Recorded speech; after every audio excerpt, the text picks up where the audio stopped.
everyone. Hello, dear Raphael. How are you? Fine? Hello, I'm very fine and very happy to be with you. Nice to see you. Thank you for joining me today with our friends, our Portuguese friends, for a short talk on the present time issues related with democracy, foreign affairs, and human rights in Europe and around the world. I invited you, my good friend, and let me start to introduce you to our friends watching us online. We have with us today Raphael Glucksmann, essayist, journalist, politician, and a French member of European Parliament. So let us start with our talk about the present time situation.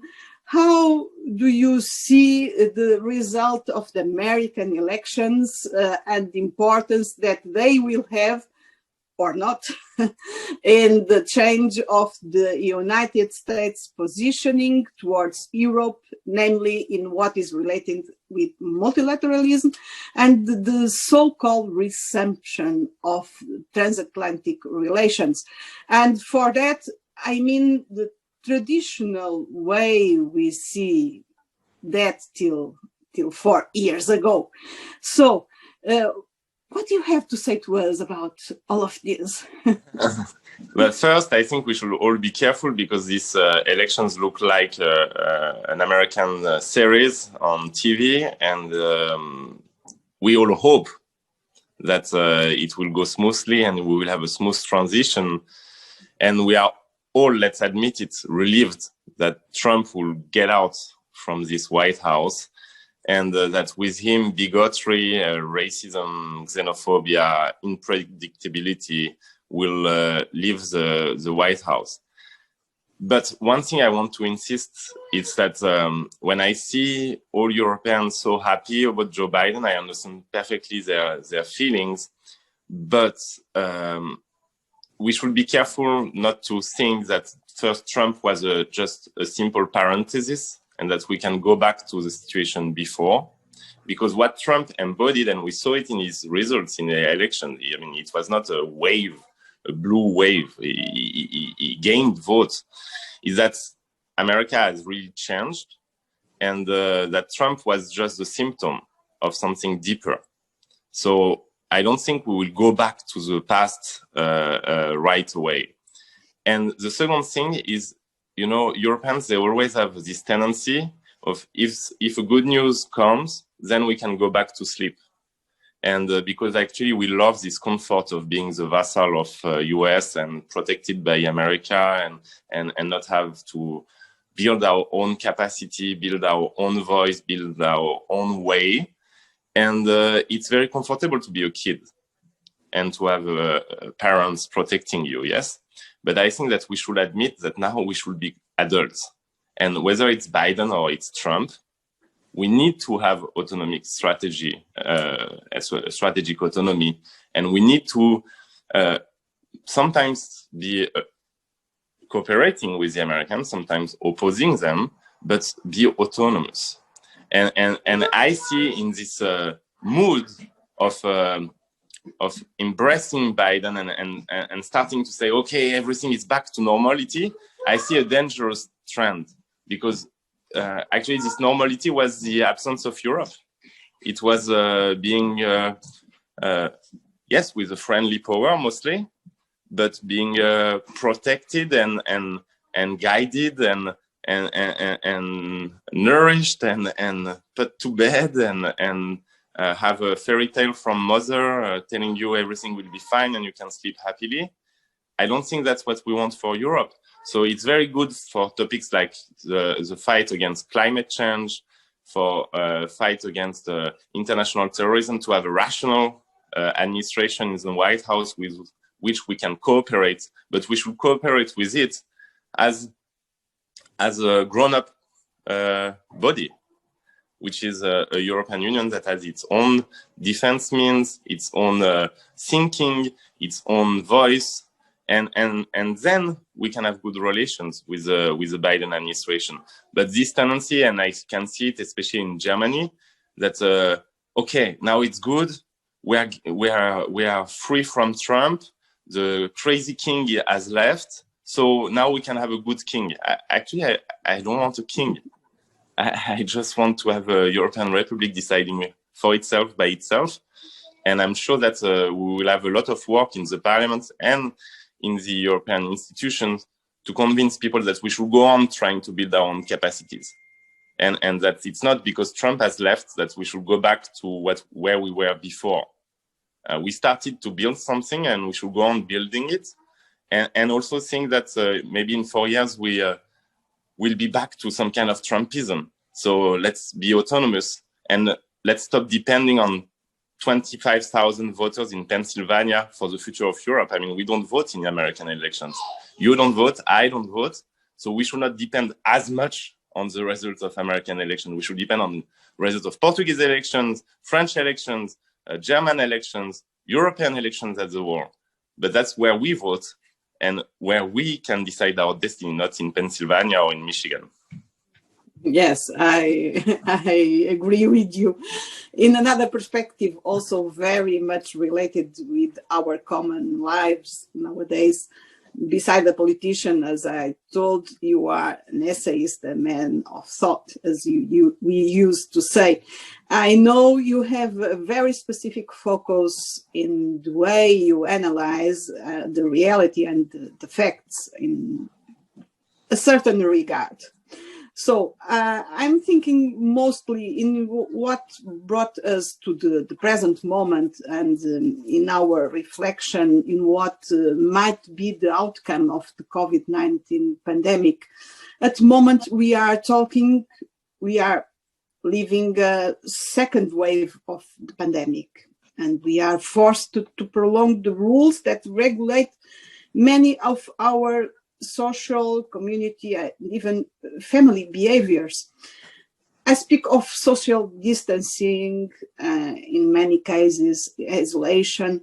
How do you see the impact of that will have in on our future way of acting?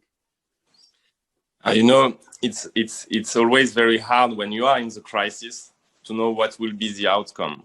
So I'm not boiling the marmits of future, but one thing that I'm worried about is that we were already in a society in which we were tending to be more and more separated from each other. Yes, that was the tendency of a neoliberal society.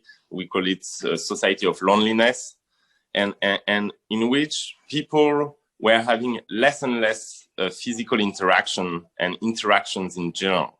You know, you could do everything from home already. I mean, it's no need to go. You have Netflix, so you don't go to the movie theater. Holidays, group holidays, colonies for kids were getting down already. All these common grounds unions were falling. Political parties rallies were less attractive, and they were not the church anymore of our century.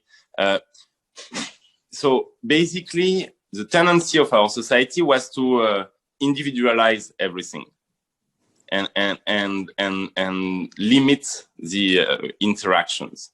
And I see that this virus and the way we have to fight it with barriers, gestures, social distancing, all of that is confirming this trend. And it's making it even like a fatum, like an ancient Greek fatum that you cannot reject, because otherwise you die, you know? So this is very dangerous. On the other side, because I don't want to sound too pessimistic, on the other side, what the pandemic has shown is that actually there is a rising awareness of the danger of this kind of society and of a system in which we abandon all kind of sovereignty and we are totally dependent.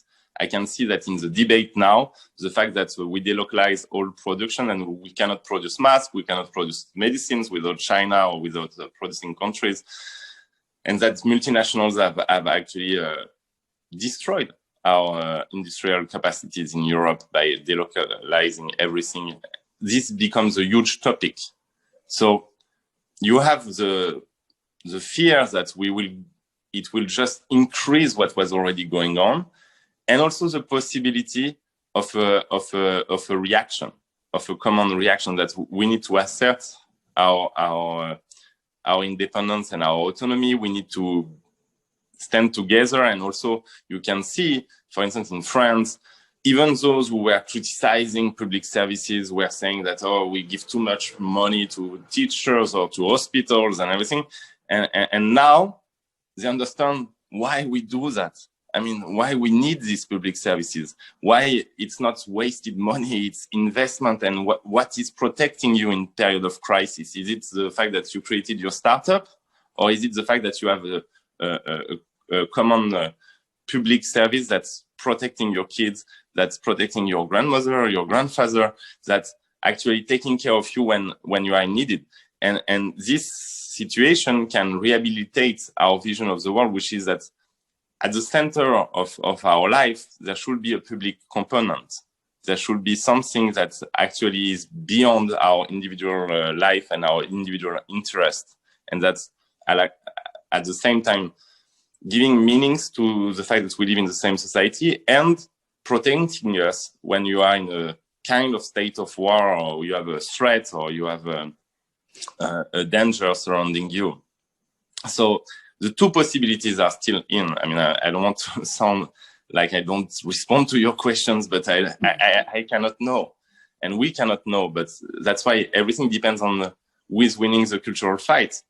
I mean, Amazon can be the great winner of this situation, obviously, because now everybody is ordering things, and it can kill small businesses in the centers of cities, and it can make us even more lonely than we were before, and we don't need to move from our home anymore, and we don't need to meet others, and we don't need to interact, and we don't need to mix. But at the same time, if we manage to articulate a vision of the world that's opposing these tendencies, and that's saying, okay, but this is a fake world, this world without interaction, and we have something else to offer, then it might produce much more enthusiastic and happy results. But that depends on who is actually winning the debate. As always, I mean, you don't have fate, you just have struggles, you just have debates, and you just have fights, and nothing is written ever. Even the victory of neoliberal and multinational and stakeholders, and this is not written. It depends on us. I mean, we have this tendency now in Europe to be very fatalistic. Yes, oh, what a terrible world, and these stakeholders, they decide for everything. And what can we do against these multinationals, and what can we do against these great powers? I mean, we are small, and we are alone, and all of that is fake. It's because we don't have the courage to fight, and that's why we tell ourselves that in any case it's decided by others, but it's not true. Yes, it's true. Everything depends on us and yes. Our attitude and how much we fight for.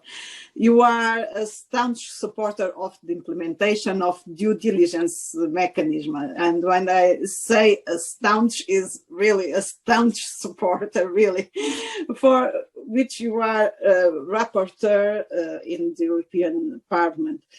It is something very important for defense of human rights. Tell us a little about that, and what you can say to us about the state of play of this dossier. How are you managing this? It's connected to the things we were talking about before. We have this impression that in front of this globalization, we can't do anything. And in fact, it's not true. And even in the European Parliament and European institutions, we have the power to change it.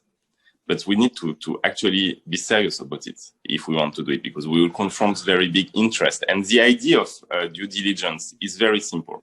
You have now a globalization that is built as a pyramid of irresponsibility.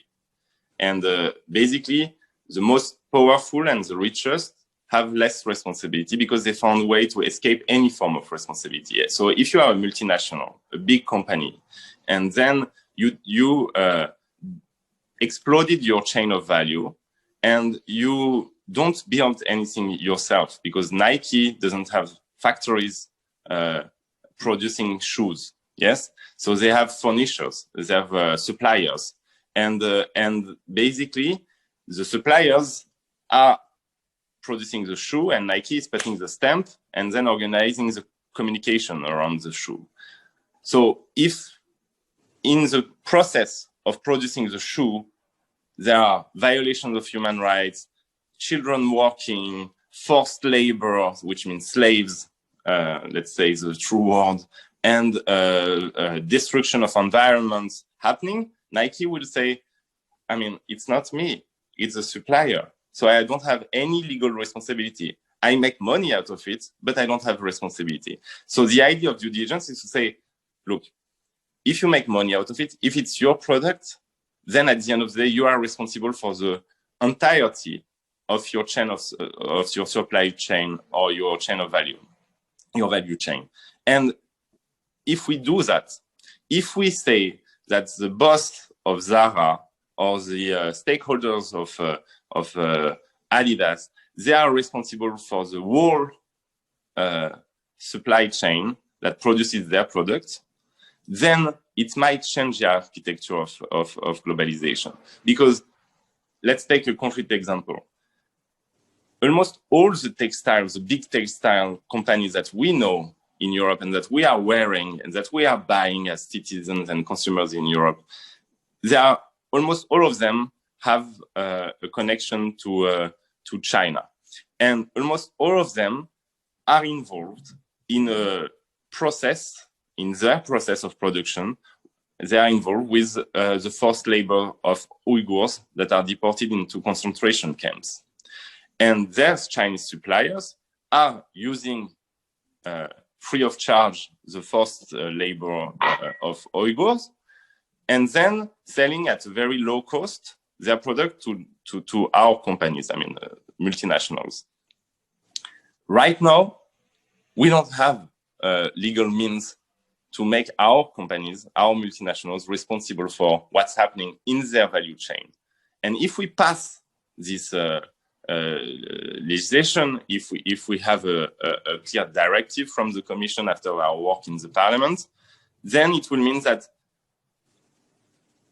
a slave in China can go in front of a court in Europe and put the boss of a European multinational or multinational in front of the court and have a case.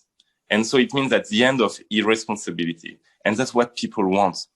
Both those who are enslaved or in other countries at the end of the world for us, or our citizens and our consumers. They want the end of irresponsibility. It's not about making a huge Bolshevik revolution. It's just to put back responsibility in the system. And if we don't do it, then democracy will die. If we cannot show that democracy can put responsibility on the most powerful and the richest among us, then what's the use of politics? And we don't need politics then. I mean, if it's just to live like the servants of Bezos, then why we need politics?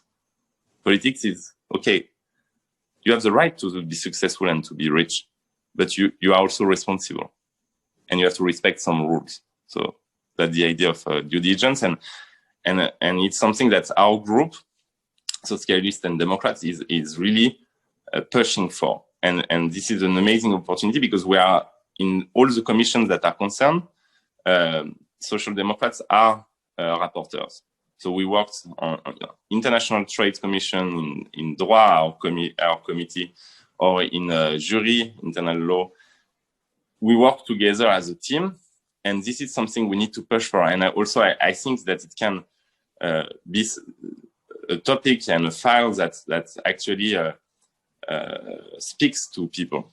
It's not just inside the parliament. It's something that we can explain very easily to people and they can mobilize. And we need them to mobilize. Why? because if it's behind the door discussion, we will lose. I mean, we don't have the same amount of money and power as the lobbyists for a huge multinational. But if it's a public debate, I'm sure that even conservatives will have to vote with us, because you don't go to your public and say, I voted against putting back responsibility in this system. Yes, it's true. We must break the bubble Yes. Brussels. We must break the bubble. Another issue of great importance is the rule of law mechanism in the allocation of funds. What is your opinion about what it was agreed a few days ago between the European Parliament and the European Council? Well, I think we escaped from a catastrophe, which would have been to get rid of rule of law condition. And I think that it's the right time, because we were starting to look like idiots and actually to lose all form of credibility. How many resolutions the Parliament voted against Orban and Polish government's anti-LGBTI measures and everything? I had the impression that every session we come up with a resolution telling that these governments are destroying rule of law, that they are persecuting minorities, that they are harassing journalists, that they are actually putting an end to independence of judiciary. And nothing was, what was the result? Basically nothing. And our words were losing credibility, because if inside Europe, you can't make sure that you have the very basic respect of rule of law and of fundamental freedoms, then, what's your position when it comes to campaigning against Putin or Xi Jinping or Erdogan? It's matter. If we want to have a voice in the world, we need at least to respect our principles at home. And if some governments don't respect them, you need to have consequence. It can be only words, and you cannot just say Orban is bad guy. Okay, so we said it. How many times we said it, and put a finger at EPP saying, "Oh my God, Orban, you still have Orban people." And now the only way, there is no other way. The only way you can be efficient and put pressure on them, like real pressure on those governments not respecting the very basic principles of European construction, it's by putting conditionality to the funds. Because these governments need European funds. They need them, and they are surviving through them. So, but you can't take the money and not respect the basic principle that's the basis of the European Union project. So the conditionality is the only way it can work. And I was afraid, because I'm always pessimistic, I prefer to anticipate the worst and then be happy with the little we get. I was afraid that we would just put this subject aside. And that was thanks to the Parliament, by the way, that it came back to the agenda, because I think that head of states were quite ready to get rid of it.